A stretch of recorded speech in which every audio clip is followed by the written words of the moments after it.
go. Hello, everyone. I've actually pressed the button on the 7:15 going by my computer screen. So it's good to have the technical stuff is working, and I just realised my iPad is on making noises. I don't know if that's actually in my background or your background or what. Hopefully not.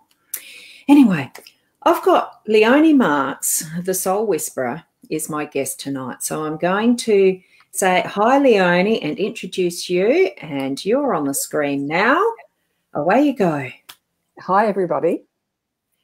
Away I go. You want me to start speaking? Hang on. No, I'll put the screen up where we were before okay. I started. Some things I still need a little bit of practice with, and that's the controls in the background. I have been using the Be Live TV platform now for, I think it was October or November last year. It's still taking a little bit of practice. Not often I've had three things up on the screen at once. So how are you, Leonie? I am very well, thank you, Ros, and thanks for inviting me tonight.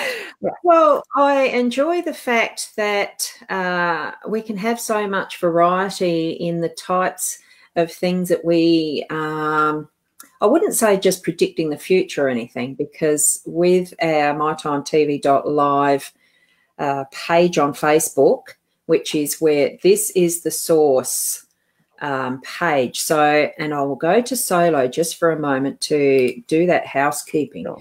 For those who might be on the Hypnosis Plus with Ros page, the live video hub, the Bet's Holistic Therapy page, or on the news stream following Ros Boundy, I'm not sure where else I put it. Click the link that takes you to the mytimetv.live page, because that is where I'll be able to see your comments and any questions you've got, so that I can include you on the screen or what's needed at the time, okay? So just to point that out and then share it once you're there at the My Time TV is a lot easier, okay? So that's that part done. Now, part of the reason why I asked you to be my guest on our show, Leonie, was because there is there's an intention with the mytimetv.live to actually have more of a variety of programs, shows, live streams, rather than just the heavy weighting at the moment of the psychic tarot medium type of a show. We're gradually getting there, and it caused me to actually think about, well, what other way is there that I know? Well, I sort of did dabble once upon a time in the astrology, and I straight away thought of you as being, you taught me what I do know. And I thought you'd be perfect to have as my guest, thank you. And to take us through, how did you actually get interested in astrology in the first place, as a bit of an intro, and what is happening at the moment, because there's a lot of frazzled people around still. There is a lot of frazzled people, and I've experienced quite a significant frazzle myself over the last couple of months as well. Thank you, Ros, for having me and for thinking of me when you thought of astrology. We've spent many an hour, haven't we, in a day chatting over charts and looking through that lens at the world. So what got me interested? Gosh, I think what I kind of have figured out as I've gone along is that I was actually born with this affliction and gift and way of looking at the world. And it took me quite some time to realise that. So the first time I saw a chart, I was a teenager, probably about, I don't know, 14 or 16, and I thought, well, this is just a bit interesting, and it drew me in straight away. I do have an older sister, like significantly older than me, who was trained as a professional astrologer but has never actually worked as a professional astrologer. So she was able to open the doorway a bit further, and it was actually with her that I saw the first chart and attended some lessons with her in Queensland at the time, and while she was living up there with some of Australia's most renowned astrologers, a couple of whom are sadly not with us anymore. But it was one of those peak experiences, and is held by fascination since then. And let me tell you, that's a very long time. so I've been using astrology since then. I guess it really peaked for me around 30, and that's when I probably late 20s, but around 30 when I started to use it professionally. I also studied psychology, and it was that point I'd been a nurse, and it was at that point that I went to university to study psychology and started to learn all these different ways, different lenses, different ways to look at human behaviour, the human psyche, and that kind of thing. And it had always fascinated me. I was champing at the bit as a nurse to wait till the children were old enough to go to school, and then I knew that I was off to uni to psychology. It's always been the mind and the psyche that's really interested me and how that affects the rest of us. And so whilst I studied psychology, side by side, I compared psychology and astrology all the way. And, of course, that led me to be very interested in the work of Carl Jung, the father of psychotherapy. Many of his theories, he openly draws on the archetypes of astrology to inform his theories. There are many psychological tests. There are probably about 3,000 or more accredited tests of psychology that test all things about your personality and goodness knows what else. There's quite a few of those that have a basis in astrology, and you can even see, like, having done research in that area and seeing where it was drawn from, I can see how they use the angles of the chart, the whole thing, and their early papers where they were looking at all of that and then how to bring it into what they often thought was a more scientific framework, the irony of which is that the ancients and the way they used astrology was extremely scientific and mathematical. Of course, our application is probably, the way we talk about it is much more intuitive, but we know that it's based on those early parameters. So I never lost my interest after I started, even through various forms of professional training. And even at certain points I thought I wouldn't look at astrology or talk about it anymore or whatever. And every time I thought I'd enter into that cocoon, someone would literally knock on my door or ring my phone or say, hey, where are you? I really want to know about this that's going on. Can you have a look at my chart for me? And so it just became a natural part of everyday life, really. And I don't think there's anyone I've met in my whole life that I haven't looked at their chart. So, and even there's going to be a part, the longer you live, the more likely and the more often, or the more you're going to realise cycles through your life where you will have a sense of existential crisis, particularly late 30s into early 40s. Is your rite of passage. You're meant to have one, and it can be totally awesome as well as totally, frightening.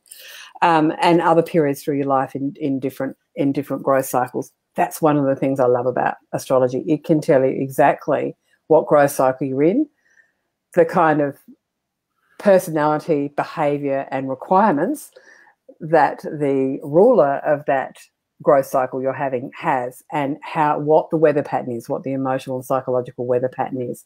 And then, being the wonderful beings that we are, who are amazing and have the capacity to tap in and get whatever we need from life, sometimes with support, sometimes on our own, we can then navigate that far better than struggling and resisting against it and wondering, WTF here, thanks very much, I want out.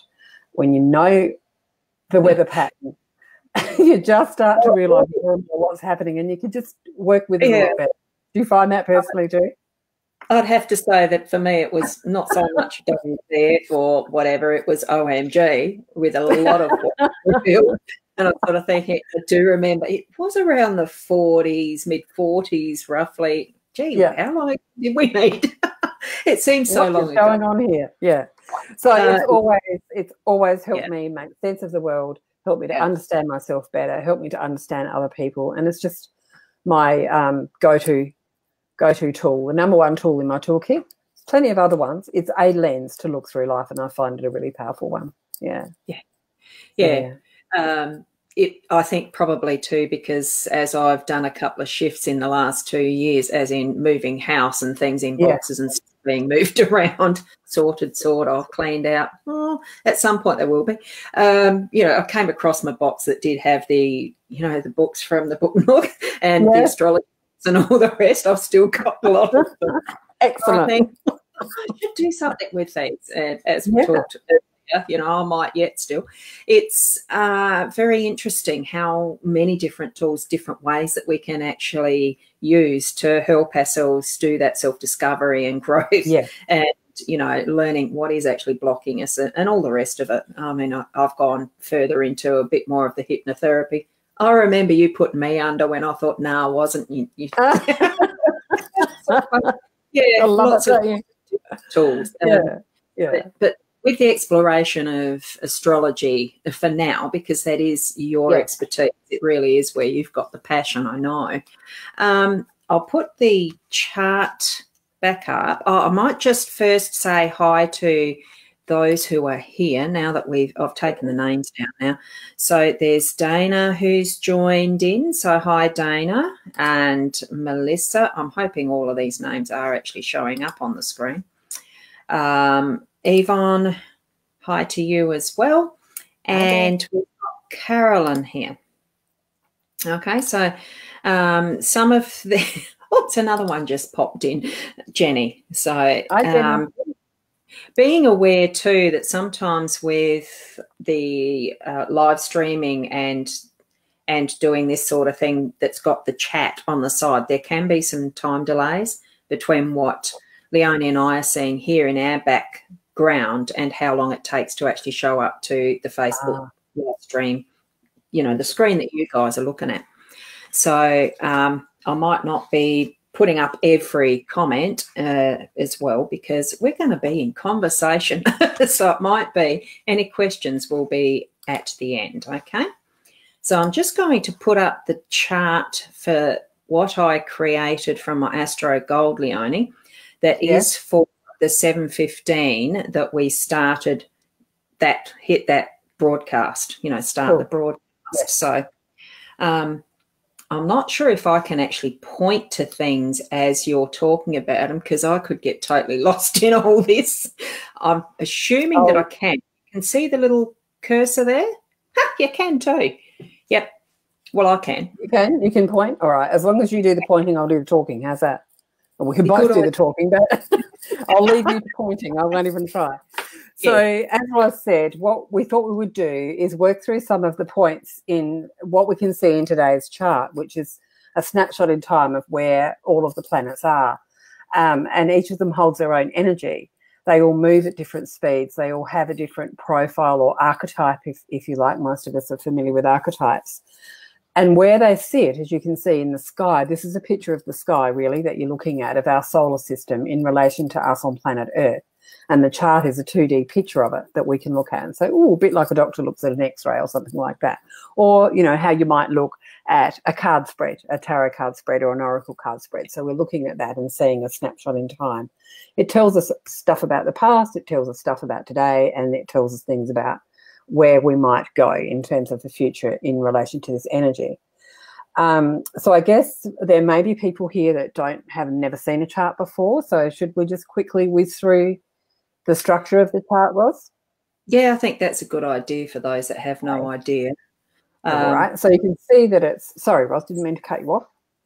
No, I was just going to mention on my iPad way back when I first got my first one, there was a little app called Sky View that you can actually download, and you point it wherever in the sky and you can actually almost see where the stars are and the planets and the rest. It's absolutely, it's an eye-opener comparing this that's in front of us as a chart compared to what is actually out there using that app. That's all I wanted to add with that.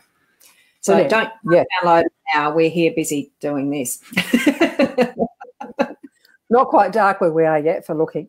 But anyway, you can point it at the sky whenever you want to, of course. So anything like that is great. Anything that gives you that real sense of it, you know, in reality out there in the sky. And that's something I have been a stargazer since I was a child. Love it. I could look at the sky, and I used to sneak up and stay up very, very late a lot of nights when I was a kid, peering out the window at the stars and watching things out there. Absolutely loved it.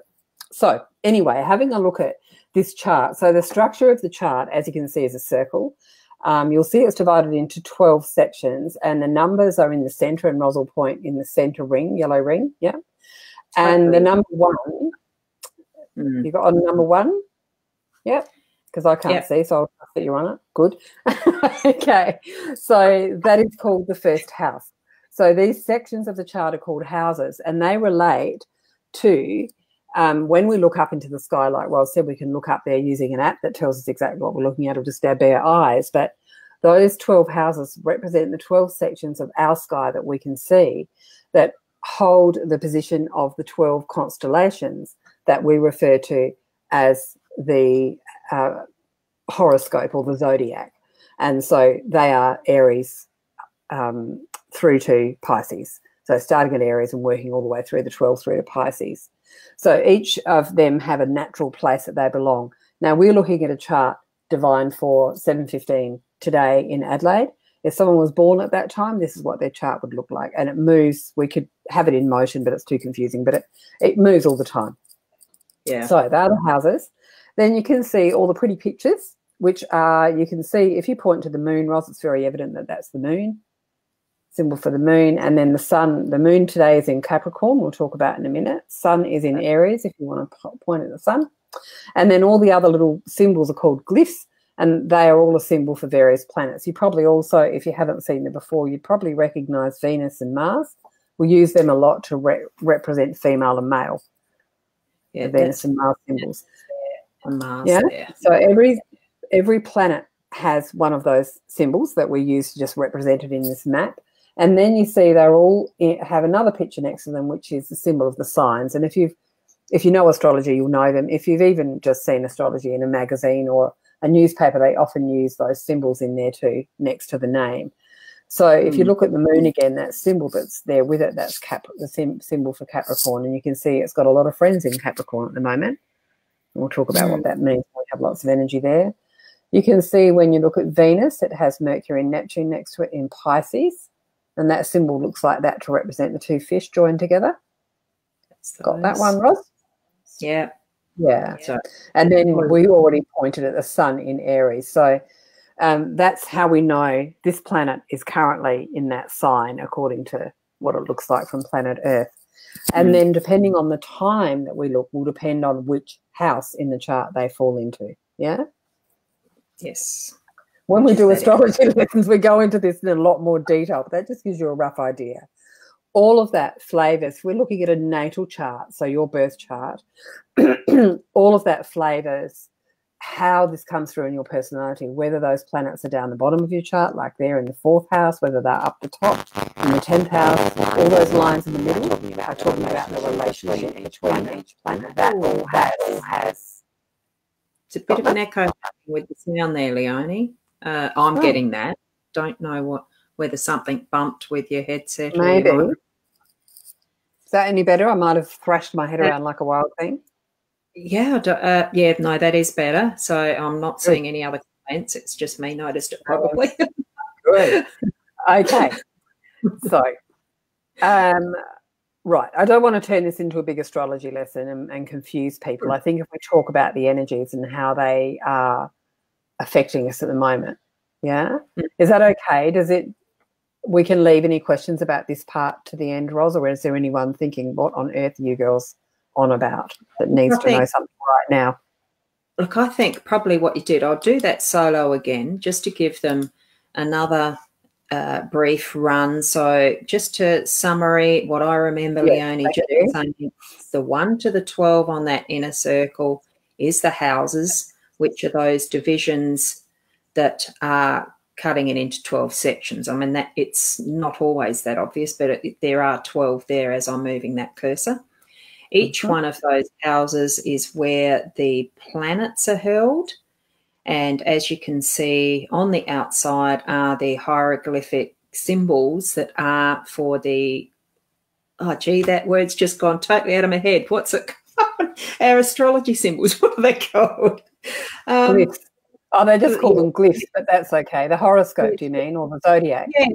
Yeah, the horoscope. That was the word I was trying to look for. So that's the one that has your Libra, your Sagittarius, whichever they are, Capricorn.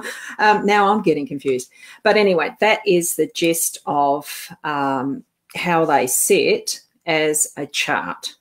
Now, whether it's the natal or the transits or the, for whatever purpose, an event or a business starting up or whatever, that's something that Leonie does really well.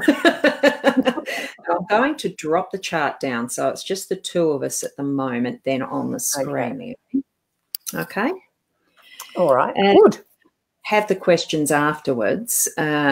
Just going to put that one up because Nita's put good morning. Is one able to tell a lot in detail with these readings as a question? Yes. You can look at a chart for a lot of different reasons and questions that you may have, Nita, and there are lots of branches of astrology. For example, you can look at a chart called a horary chart, which means of the hour, and look at one question. It's got to be really specific. I dabble in that for fun, but being very intuitive, I'll look at your chart and answer your question directly from your chart. But you can definitely do a chart for a question. It even comes down to that. The detail in the chart, for example, if I'm going to provide an astrology session for someone around their natal chart, which is what we do when I start initially working with someone, that appointment is 2 hours long. And at the end of it, people's brains are very full and they've already had a shift inside of themselves, and people still come back to me 1 year, 2 year, 3 years later and comment about things I've heard in their natal chart or what's happened. So it's very detailed, and every time you look at the chart, you'll get a new layer, because we're evolving and our chart will look like our natal chart will look the same, but then we have other aspects to it, like the progressed chart. So when things move in your progressed chart, like your moon or your ascendant, big things happen for us at that time. And then you have your transit charts, your solar return. That's a chart that you get every birthday, and it goes on and on and on. So the amount of detail you can get is endless, and how we want to apply it and use it is up to each individual. And any question that you want to ask, your chart can provide you with some information. It may not be what you want to hear, but it'll be the wisdom of what your chart and your soul has got to offer on that day. Yeah. Yeah. That sounds very similar to sometimes with the cards. You may not like what you see, but that's what they come up with. And you can keep going back and drawing another one, but you're just going to get the same answer in a different way, aren't you? Which sometimes we need to do for it to actually go in, and that's okay. But you won't get a new reading, will you, or a new outcome until you've actually done whatever's required. Worked with it and done what's required. Lived it. Yeah, lived it. Yeah. So then should we talk about Mercury? Is everyone aware of Mercury retrograde? There's probably been 3.5 million posts on it in the last couple of weeks. And I'll just solo the chart again and just point to where the Mercury is, because it's actually the purple one that's sitting there in the 6th house in this chart. That's Pisces, isn't it? So it is in Pisces at the moment. The rest I'll give to you, Leonie, as a solo view, okay? So you won't have the chart on view there. It's just you this time. Okay. So away you go. So most of us who have some interest in astrology will have heard of Mercury retrograde. Little darling that Mercury is, the archetype and the space, the domain within us and within our reality that Mercury covers is everything mental, and also therefore technology that we use to communicate with. So communication, individually, it's about how we think and process things, how our mind works, what kind of makes us tick in that way in our intellectual capacities, the kinds of things that we like to read, indeed how we read. Are we deep, thoughtful readers that never skip a page, or can we just go fit and read 3 or 4 different books at once? And that can change across your lifetime as well. The kind of conversations that we like to have, some people like one-to-one, deep and meaningful, prefer that all the time. Others like to be chit-chatting with everyone around the room or somewhere in between. Our Mercury can tell us a lot about that, and also where we might have communication clashes with another person. It's very fascinating. Just if you just look at everyone in the room and look at their Mercury, what sign it's in, what house it's in, and how does that play out. So Mercury likes to be in Virgo or Gemini and behaves very differently in both of them, but likes to be in those ones. It's okay in the other signs too, but that's its 2 favourite ones that govern the intellect. But transiting Mercury 4 times a year goes into a phase called retrograde. And what it simply means is, where we're standing on planet Earth, if we could see every one of the planets in our solar system and see them moving, we probably all learned this in about grade 7 science, we see that they all move at a different speed around the sun, and they also have a different shape to their transit around the sun. And then we're moving as well. So when we look at them, sometimes it appears that one of them is going backwards, and we call that retrograde. It's not really going backwards, but it feels like it is to us on planet Earth. Just like if you've ever been in that little traffic groove, where you're stationary and another car's moving, you suddenly have a jolt, think, oh my God, I'm moving, and you're trying to put your foot on the brake, and you're not. It's actually the one next to you. Same kind of thing. And we do a bit of an oh my God when Mercury goes retrograde, because it's suddenly changed. It does definitely affect our minds and our communication. And because we are so into our social media and the internet and our devices for our communication now, we really notice the Mercury retrograde periods and how it affects that. And I would imagine that if you didn't know that it was retrograde for the last 3 or 4 weeks, that you'd be starting to say, oh, no wonder, as we're talking about it now. So it sends us into a little bit of a head spin. And I usually find the first few days you're like, yep, okay, we're here. You probably notice it the week before, because it starts to go into shadow and it starts to build up, goes into its own shadow. And then about a week in, it's really starting to make people a bit itchy. Get to the middle of it and you start to see some fairly sweary posts coming out about Mercury retrograde, people are pulling their hair out, that kind of thing. Now, some people next to you will say, oh, I'm not having any problems at all, but this person on the other side of you will be saying, I can't do this for another minute. So it tests our patience, because we're used to going forwards. It's a little bit like if you opened the lid on the washing machine and looked in, and the cycle kept changing. You know how some of them, the agitator keeps changing, and you're like, that's wrong. It needs to be going the other way, and it's that kind of feeling.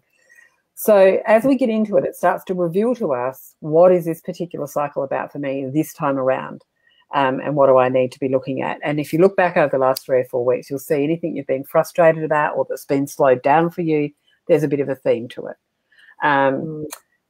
I did some really smart things this time around. I bought a new iPhone while Mercury was retrograde, because I just couldn't deal with my own frustration. So of course I knew it was retrograde. I don't care. I'm getting a new phone. So then one of the dilemmas I had was that I had 2 mismatching SIM cards. Usually the number rolls over just fine. Not this time. If I phoned someone, it came through with my usual number. If we texted, they got some random number from this SIM card. And I've still got people trying to ring this SIM card that won't respond anyway, because it's not my number. But, like, not even going to try and deal with it until next week when it's well and truly direct. So those kind of things, social media posts that go a little bit silly and end up in the wrong place, you've got to really watch your messaging and your emailing and that kind of thing. You could actually press the wrong button, so be careful what you say during Mercury retrograde. It could go exactly where you don't want it to, more so than usual times. And anything like if you're dealing with banking, contracts, new phones, new cars, anything like that, it's not that you can't do it at that time, but you can almost guarantee it's not going to go smoothly. Yeah.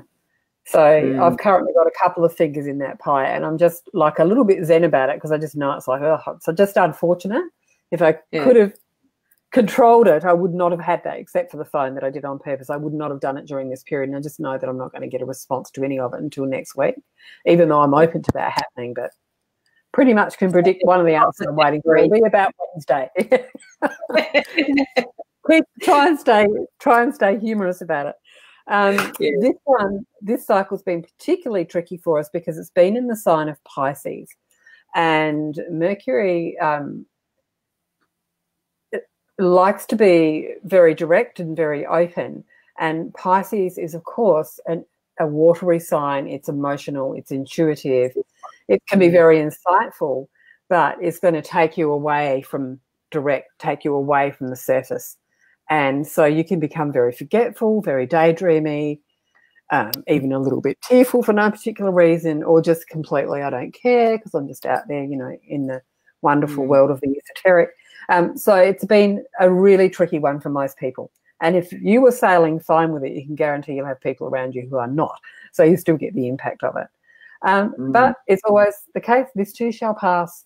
And the idea of it is like around about now, while we call Mercury stationary, it's stationary until it goes direct at 1 a.m. tomorrow night. And then it will start to move. It'll get traction across the weekend, and you'll find that things untangle. That's kind of how it works. So then you become clear, you're like, oh, well, actually, that was really good because I worked out this, or I found out that. You usually find out something you need to know. You work out something that was confusing you. You get some important pieces of information, and you start to feel quite relieved in about a week's time. Yeah. That happens 4 times a year is Mercury retrograde, yeah? Yeah. So on this chart, because I have actually got Astro Gold open, if I click that one day and advance it, we'll see the difference. You'll see the difference. So it shows up like Mercury purple. Wow. I've never done this. Blue. Oh, isn't it fun? So you can see how they all move at a different pace now. Well done, Ros. Yeah. And when you're looking at Astro Gold, any planet that is retrograde, the numbers will show up red. Sorry. Got it? I went up. Are we there? October. Sorry. Where are we? October. Oh, excellent. What's happening in October? Can we have a look? Well, anyway. I'll put it back to now, not the 7:15. It's now whatever it is, 7:46, half an hour. Cool. So people that are very detailed will notice whatever's changed in that half an hour period that you've just given it. Anyway, so that's a little bit about Mercury retrograde. Now, it being in different signs will affect different people differently. So you might have really thought this wasn't very enjoyable this time around. But then next time it goes retrograde in July, you might think, oh, that's okay. It's not impacting me quite so much. So it's very relatable to how the particular Mercury at the time, like this one now, how it relates to your chart. If you've got your sun in Pisces, you will have really felt the impact, but you might have enjoyed it. If your sun's in Virgo, you would have really felt it, etc. So it can impact you more strongly during different cycles through different signs, if that makes sense. The other trick to know about Mercury retrograde, even though it goes direct tomorrow night at 1 a.m. in South Australian time, it has to actually now move forward back past the degree at which it went retrograde. So when it went retrograde, the degrees went backwards if you were doing the chart thing. Now it's moving forward. It started going retrograde at 29 degrees of Pisces, and you can see now it's 16. So it's got to move back to 29 of Pisces before it's completely out of its own shadow. And it's during that period that we usually sort out all what we thought was not sort outable during that period, if that makes sense, yeah? And then we'll be off into Mercury in Aries and look at us go, yeah? Yeah. Aries does everything at breakneck speed. Loves it. And the Aries is the one that's actually on the opposite of the rising, isn't it, at the moment? Yes. I can't remember what that term is for the opposite of the rising. It doesn't matter. Ascendant or rising sign are both perfectly fine, yeah? And right. the descendant is opposite, which is where the sun is now. Yeah. Anyway, don't want to cause too much confusion with too much detail. Is everyone okay with that? Is there any question about Mercury or Mercury retrograde at the moment? Or is everyone... There actually isn't any questions that I'm looking at in that back end, but I think there must be someone enthralled with the conversation and how you're describing it. They're just not writing a comment. So that's good. Okay, no problem. Just checking before we move on. Yeah. Okay, so hopefully we're all going to breathe a collective sigh as Mercury stops this dance with us, agitating us around in the water realms this weekend and move forward. It was particularly tough on us mentally the last 2 days while it was stationary and not moving. It's like, everything just builds up and everyone gets a bit rattled. So what would you like to look at next? Do you want to have a look at the moon, Ros? Yep, I just there's the moon, which is opposite where I'm pointing to. You should be able to see that fairly clearly. Yes, it's got the chart on at the moment, Leonie. Good. So the moon is in Capricorn today. Now, the moon changes signs approximately every 2.5 days. Sorry, I was pointing at the wrong thing. I was pointing to the sun. Duh. That would be in Aries. Which, incidentally, just for fun, can you see the red line that runs between the moon and the sun today? See how the moon is currently, well, on my chart it's currently at 9, which was 7:15, and the sun is at 7 of Aries, moon 9 of Capricorn. And it's got the little square there. Yeah, so that's a square. And a square means that there's some agitation and some friction between these two. The element of Aries works very differently to the element of Capricorn. It doesn't mean they can't work together. They can, but they need a bit of argy-bargy and come to understand each other first, because Capricorn likes to be slow, methodical, practical, cautious, based in reality, cross all the T's, dot all the I's, make sure everything's done properly, lots of integrity, honesty, and, you know, great manager, great organizer, that kind of thing. Aries also extremely brilliant in its own way, but does things at breakneck speed. So straight away you've got two differences. One likes to go, you know, like it's in a Ferrari in top gear, and the Capricorn is like, no, let's just settle down here. And so often in the Capricorn energy of the moon in Capricorn, like we are now, you'll find if you didn't feel it today when it kicked in, you'll find by tomorrow you will, that things are slowing down a bit. There'll be a great deal of focus of wanting to be organised and get things done, but the idea that you can rush things and brush over the top of it, Capricorn doesn't go for that. Doesn't go for that at all. Yeah. And but Aries is like, oh, I want it done, not just yesterday, preferably last month or last year, you know, just ripped hair, wanting to get things done. It's great pioneering, initiating, a rocket fuel kind of energy to initiate and get things started. It's very brave and courageous. Capricorn's also very brave, but very steadfast, very different earthy, practical energy to the fiery, sort of bulletproof, brave energy of the Aries.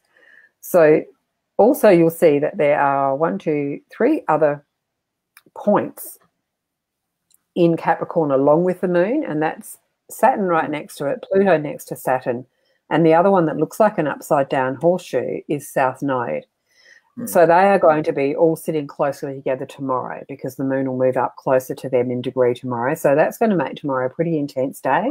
If you've got lots of business meetings or lots of practical things that you have to get done, this energy will support you well. It could be quite intense at times. And you might find yourself growing a little impatient with delays and things like that may happen to get things done, particularly because it's Friday as well as. But things do tend to slow down and settle a bit in the Capricorn moon. But we feel very organised. By the time you get to the end of Friday and into Saturday, you feel like, right, I've really sorted out that to-do list, whiteboard sorted, cleared, you know, I'm ready for the weekend. And you'll probably want to whip around and organise the house or something on the weekend before you go and have fun. Because Capricorns, despite popular opinion, Capricorns love having fun. They plan for it. They actually plan for spontaneity. I shall do this on Thursday night. When Thursday night comes, they'll rip into spontaneity, but it was already in their diary planned for. Yeah? See what I mean? Whereas an Aries just does it, for example, you know, given that we're looking at the sun and moon with Aries. So the reason that I, for one, do quite a few posts about the moon, and you'll see a lot of posts through Instagram and social media around the moon, is because it does move quickly and it really does flavour society's mood. Some moon signs and moon movements you're going to find you relate to differently throughout the month. So the moon goes through every sign of the zodiac every 28 days. So 2.5 days per sign, 12 signs, so therefore every 28 days. Every 2 weeks, it's either a new moon or a full moon. So the new moon and full moon are 2 weeks apart. The new moon always occurs in the same sign as the sun. So our next new moon is going to be in Aries, and it's fast moving towards that. It's got two signs to go until it's in Aries, and that's going to be a very big fat powerhouse. The new moon in Aries every year is a great time to really power ahead. It's good when it comes a little bit after New Year, because you've settled down into the year and you can be like, right, I could go back to the drawing board of what I want to do. But it's a real powerhouse. The full moon always occurs with the moon on the opposite side of the chart to the sun. So if it was a full moon today, which it isn't, the moon would be in Libra, opposite the sun in Aries. Yeah. Yes. So every 2 weeks we have a new moon or a full moon, and the phases change. So we're in the middle between the two, around about smack bang in the middle. Ros, we were initially going to do this on a full moon or a new moon or something, weren't we? Anyway, I think that's when Mercury retrograde got us, didn't it? Yeah, remember? Well, it was Facebook collapsed. Facebook had a big crash. Loved it. Hilarious. Yeah. Anyway, that was Mercury retrograde at its best. Boom, gone. The biggest crash Facebook's ever had. And Mercury retrograde in Pisces just absolutely drowned it, didn't it? They couldn't get it back up to save themselves. It was hilarious. Oh. And apparently half of the planet had an existential crisis because social media wasn't available. Anyway, that's our contemporary lives, isn't it? So We do have a look, and we do posts about the moon and its movement and how it's affecting us globally and the mood globally a lot on Facebook and whatever, because we can all relate to it. And like I said, you relate to some more than the others. And so one of the key things about the Capricorn is the organisation. You'll suddenly want to clean up everything that, you know, hasn't been cleaned up in the last couple of weeks. Tidy up. It's a bit like the metaphor would be sorting out your filing cabinet, the inner one and the outer one, and get everything into an organised list and a hole so you can tick it off and do it and map things out. But then it will change signs into Aquarius, totally different. We want to let go into freedom. When that happens, it's like, right, everything's all in order. Now I can, you know, let go into this next phase. Some of the other ways you can see things are the moods of traffic. You can have some fun looking at how everyone's behaving in traffic differently on the different moons. So this is where you can sometimes see some similarities between Aries and Capricorn, because Capricorn with Saturn there next to the moon can make us a little bit impatient for wanting to get things done and a bit frustrated. And Aries has no patience. In traffic, you can see a bit of both, but you definitely see more road rage and ridiculous behaviour of people cutting people off, honking, tooting, motorbikes zipping around. It really elevates during the moon in Aries. So watch out for that one on the new moon in a few days' time. But in Capricorn, we tend to be more settled. People usually, by the second day of Capricorn moon, people are running late for meetings, that kind of thing, despite the organisation part. It's because everything's slowed down. And we probably had too much packed in thinking, I'll do all of this, and then the moon comes and says, not until you finish that, you won't. So, it's quite fascinating. In your personal chart, in your natal chart, your moon for you, for each of us, is a very intuitive, receptive, instinctual part of us. It talks to us about our emotional self, about our relationship with mum. If you're a woman, it speaks to you about the kind of mum you see yourself as, and how you see that obviously changes over time. Your relationship to yourself as woman and to others as women. A little bit about your relationship with men, depending on how they see women, that kind of thing. But I kind of refer to her as the she who must be obeyed. If you don't know your moon sign and you don't know your moon archetype, then oftentimes we're not treating her well. And that's a little bit like swearing at your inner goddess, yeah? So it's really good to know your moon and what she wants and what she needs to feel good, because you could be denying her and it could be causing all sorts of inner itches and distresses, and you can't work out why. But it's amazing when you know your inner moon and you really tap into her, what this brings to you, and how much better you understand yourself. You're like, oh, okay. And often it is our rising sign or our moon that we display first. So if I said something right now that gave Ros a bit of a shock, she'd probably react from her moon sign, yeah? And then we might see the sun and the other energy, other archetypes come in behind it. So it's very instinctual. And often times as intuitives, which we women are known to be, all of us women, yeah, not that men can't be, but we're known for it because we are the receptive gender, even though there's a multitude of genders. We can often pick someone and think, oh, I think that person's a Virgo. And it may not be their sun sign, it might be their moon sign. So I've often met people who are really good at actually picking a moon sign and not realising it. I think, oh, got that wrong, because they are looking for the person's sun sign, but they've actually picked up their moon sign. Yeah. And the other one that we can really pick up is the rising sign as well, because that's how we, that's not our identity, but it's how we project our identity into the world. Yeah. From memory, from my own, I'm really almost tempted to pull mine up, but I don't think I will. But from memory, without actually looking at it, I think my sun and moon are actually both in Virgo anyway, and around about either the 10th, 11th or 12th house. I mean, that's where nearly all of mine are, is up there. That sort of thing. You do have, that's another little quirky thing I've got with astrology. If I've worked with someone in their chart, I very rarely forget a chart. And so you do have moon in Virgo, and you have Mercury in Leo, yeah? I think it is, yeah. Yes. Yeah, which is, so this kind of format is really good for Ros to be chatting away, and, you know, the Leo is a very proud, demonstrative sign. It likes to speak with authority. It likes to be heard, and it loves to share. And so this is one of the really good examples of your Mercury in Leo. And also I know Ros has a beautiful musical voice and is really very talented with any musical instrument as well. Yeah? Yeah. And it's just good fun. And it's wonderful. And I mean, it's very much you. And so, so you were born on a new moon. Yeah? You have to be. To have your moon, to have sun and I think it was. Yeah. And so that's quite auspicious to be born on a new moon, yeah? And it's great to have your sun and your moon are in sync with each other as well. But we all very much choose the energy that we need, don't we? And so we'll have our moon and our sun, everything else placed exactly where it needs to be for this life's pathway, and for us to take to it with gusto, with our free will, and do whatever we want with it.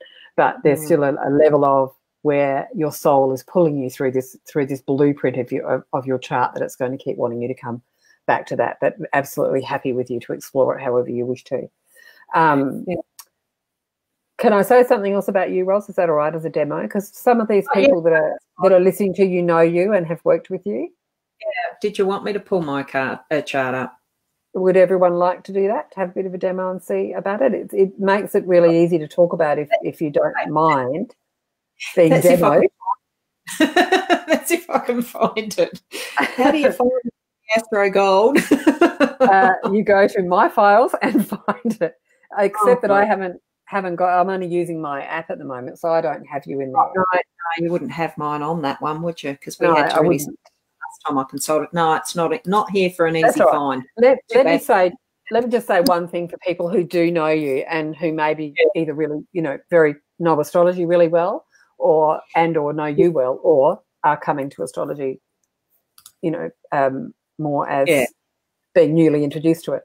So Ros has lots of planets in Virgo, not just her sun and moon, quite a few, in Virgo. So holds that Virgo archetype really strong. But we see a lot of other things with you besides the Virgo. So we've already said that Mercury, the way that you communicate and think, is in Leo. And I see with your thought patterns and the way you approach new information, it's very Leo. Let me get hold of that. And now let me turn it, into mine and bring it back to the world in that format, which is awesome. The Virgo loves details, is very detailed, very careful with information. It's an earth sign. It's a perpetual learner. She is very talented. I totally agree, Yvonne. And Thank you. If Ros could put a list up of all of the things she's studied and learned, we'll be here until this time tomorrow night, and she'll still be finding, and then I did this and this. So if Ros wants to know something, she'll go and do a diploma in it to find out about it, which is fine. It's very Virgoan, and no detail can be left out. And I know from having had the pleasure of knowing Ros as a friend and having worked with her for a long time, sometimes really closely and other times we've been, far apart and whatever. But I love that Virgo detail, and I love all the aspects of the archetypes in people, but I love that Virgo detail about you. But the other thing I wanted to shine a light on is how we also reflect our opposite sign as well. So whilst you've got sun, moon, and at least a couple of others in Virgo, you also reflect the Pisces energy as well, which is opposite. And so together they can be very zen, and take things really, learn to take things really easy, which is not, if you just read the archetype of Virgo, so that's not what they do. They're perfectionists and they're this and that and whatever. But when you see that blend of how you are reflecting that, almost like that empty space opposite as well, you see the archetype of the almost like the professor who can be very focused and tell you absolutely everything that you ever wanted to know, and then everything you never wanted to know about a particular topic, but can be totally lost to the world. I don't know what my name is, I don't know what the day is or what time it is, and I don't care. You see that, It's in the background, totally agreeing with you, because my youngest is a Pisces born on the 8th of March, so he's got that energy around him, like that really casual, laissez-faire. Yes. But then, when people think, okay, well, that's Ros, and then the next minute you pull the detailed Virgo absolute, precision for something, which I think comes through you so naturally and intuitively with your music and a lot of other things you do as well. And you see that blend. So that's the evolution of growing into your energy, and it's beautiful. Yeah. So I went there because I wanted to share that, how we can also show the opposite of our sign as well. Yeah, but I mean, over time, amazingly, how much, and I don't follow it daily type of thing. There was a time where I wanted the detail and really was, intentions where I was going to do this daily, the same as the cards, which I still do have intention, meditate daily. Doesn't always work out, but that's okay. And it's just doing what you need each time that you feel, that gut feeling, I think I really need to do, and you go in and you do it, use whatever tool that is at the time that's right, whether it's just straight out deep breathing or the humming or the toning or the playing the flute or whatever, which I might do some more of. And, it's the right thing comes up at the right time. It does. Absolutely. It does. And that's we can be very intense. Very intense with something through, it's like I've got a Mercury in Virgo, so I think Virgo, like a Virgo, even though it's not my sun sign or my moon. And it's where it's been an easy communication between Ros and I in that sense as well. So we can go, down a rabbit hole for 2 years on something and still talk about it, when we catch up. But that immersion is what is something that the Virgo energy loves to immerse in, that, and does not want to come out until it's touched every touch point, connected every dot, and it's like finishing a jigsaw puzzle. Do not ask me to leave the table until, if I haven't put the last piece in, I know where it's going to go, and I might. Don't you dare move my bookmark.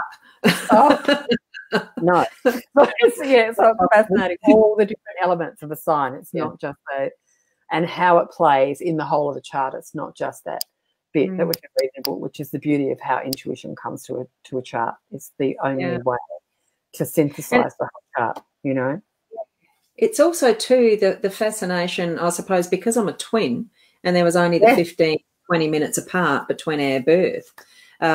We're totally different, even though we're both the same sign and all the rest of it. So, it's just all those little nuances that matter.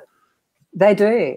And it's very, very much, if you're into sacred geometry, you can understand that intuitively too, like you can a chart. And so those kind of elements become really important when we're talking about twins and things like that are very close together but very different, even though their charts are identical apart from minutes. Then you start looking into the harmonics and the very, finely divided down specs of the chart, basically. Some of that, even though I'm good at maths and I like it, some of that's just a bit much for my neurons. So that's when I use intuition, and I can pick which twins what. When I look at the chart, I'm happy with that. Oh, God. So how are we going? You see, I know. Once I start talking about astrology, you can't shut me up. Sorry about that if I've no, that's all right. I was just thinking, because I do. It's not that it's a regimented one must do these shows in only 1 hour, because it isn't like that. I mean, actually, Facebook allows 4 hours, I think, and then you can start another one and do another 4 if you want to. That's not my intention tonight, Leonie. Very good. It really is interesting into the amount of detail that you can actually get into with it. Now, I haven't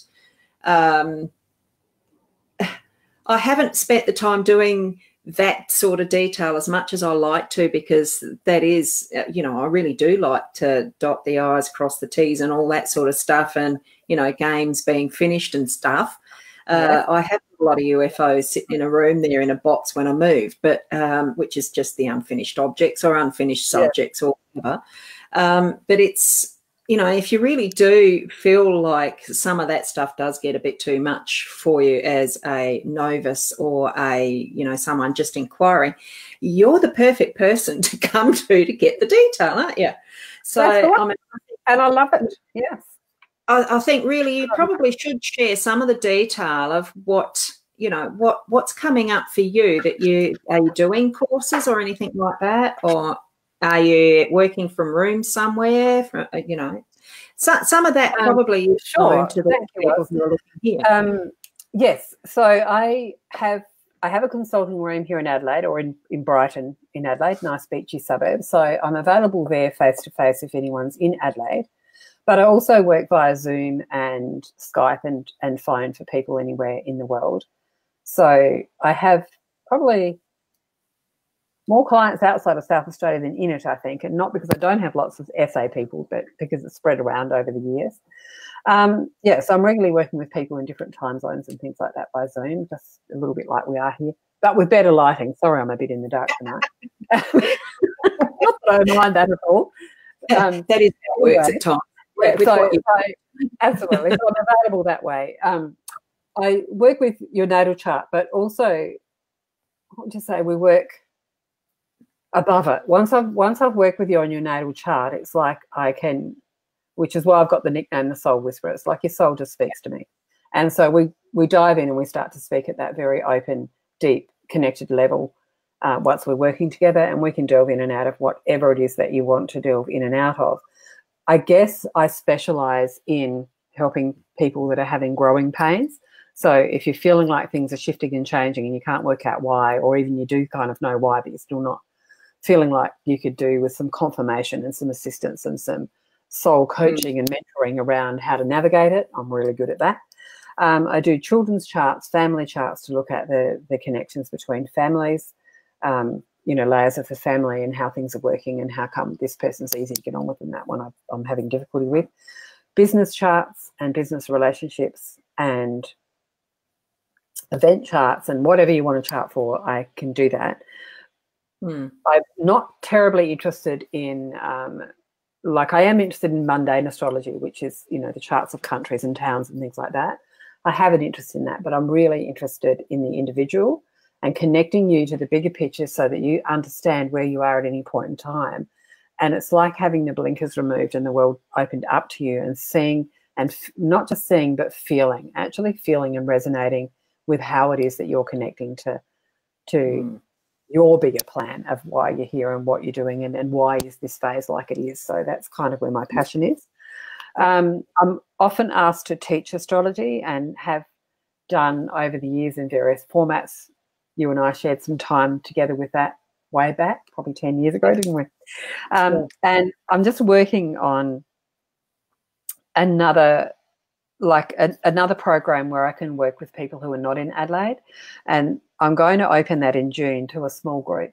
I don't like working with huge numbers because I like things to be really personal, and the way I teach astrology is through your chart. So you're going to hit the ground running with your own chart from probably lesson 2. We need to go through the basics of astrology in a bit more sensible framework than what we did tonight, but go through those basics and then you'll continue to work with those and synthesize a bit. Then we start working with your chart and working through that. So over a period of time, you get to know yourself really well.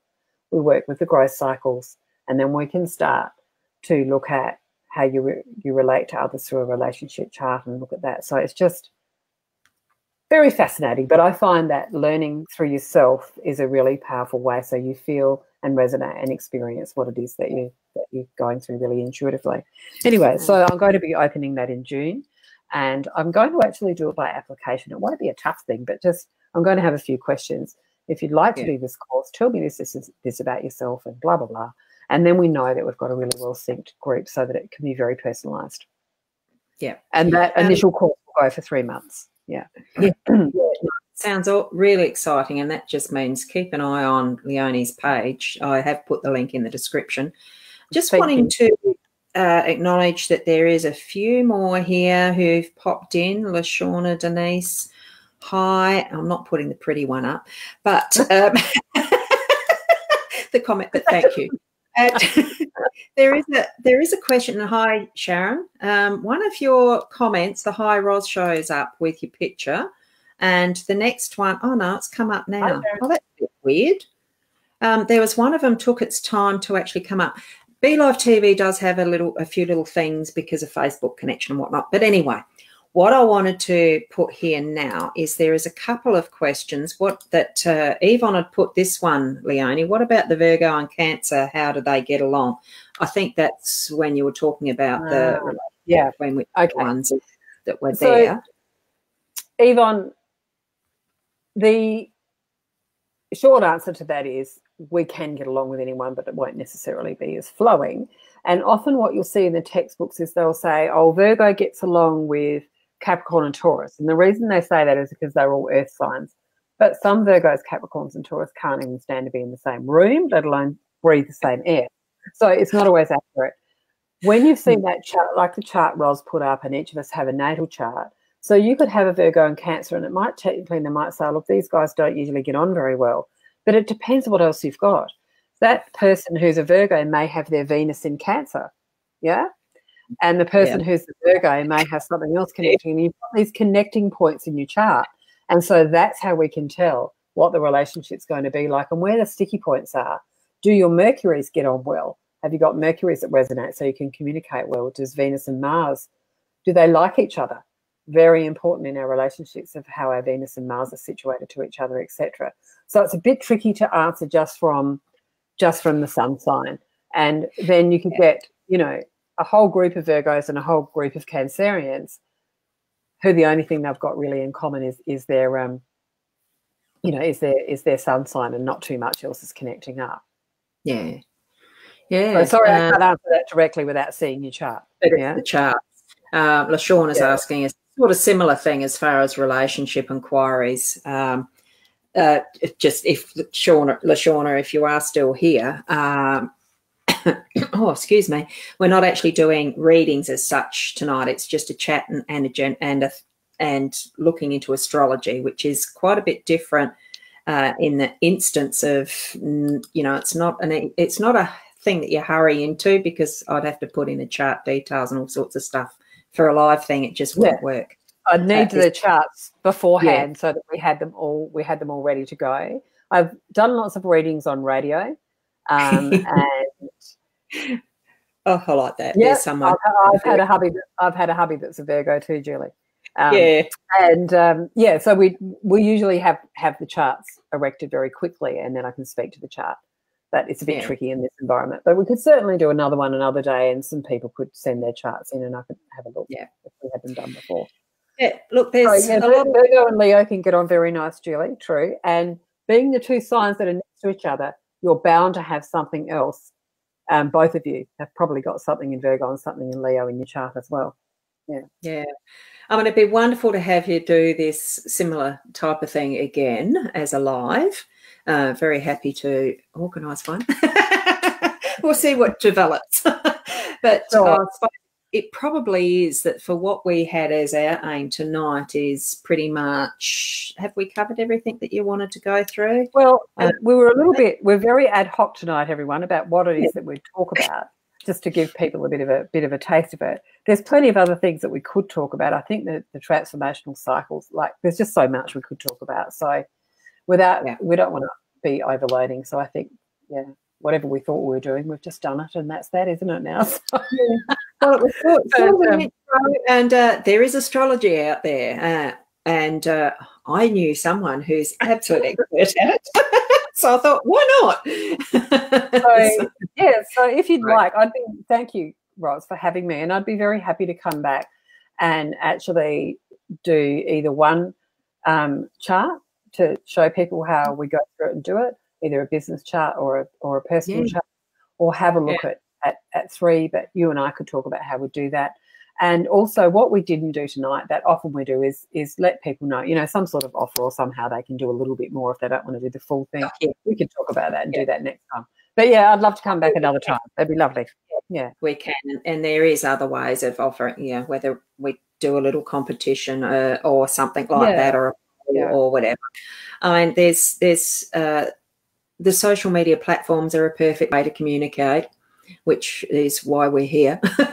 It's communication, and actually just getting to know the various tools that are around and what you can use to actually grow. Looking at who you yourself are, from that most inner part of yourself to what you're actually putting out to the world and how you want to behave, who you're finding out who you are, and what else that I probably have forgotten. I don't know, because I'll probably need another coffee. I don't know. This finishing up stuff sometimes gets a bit confusing because, like you said, when normally when you plan something, you have a little agenda and you've got an offer at the You end. do. Well, I wasn't that organised. I like to go. It's my way of doing things, so I didn't have it organised. Thank you, everybody, for being here and joining in. It has been wonderful to introduce Leonie to you as a wonderful astrologer and soul whisperer. So connect to her page. You by now would know where my page is. It's Hypnosis Plus with Ros as the business page, and I just go around as Ros Boundy now because I've dropped the bets. So there you go. For those that knew me as both, know me as both. It's lovely to catch up. When the next time will be, we'll let you know. It'll be somewhere that we'll do a little bit more of a notice with it instead of whatever it was, 2 hours, 3 hours. And we'll see you next time about the stars. Anything else to finish with, Leonie? No, just to say thank you to you and your lovely viewers. It's been delightful. And I hope I didn't try and ram too much in. Oh, no, I think it was perfect. Thank you. Goody. To everybody, till next time. Thanks. Thank you. Bye now.